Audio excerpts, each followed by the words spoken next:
Okay.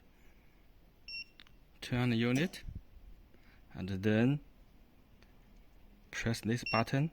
1, and you can see the icon here. 2, 3, 4, 5. Okay, there is the icon for the daily on and off. Okay, press this button, confirm, and this is the turning on time, so you can adjust. Okay, 6 a.m. and then press this confirm. Okay, the turn off time you can.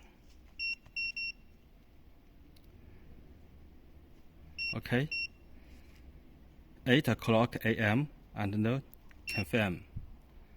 Okay, then check the mode is heating mode, and this icon is on. Okay, so a quick press to shut down the unit.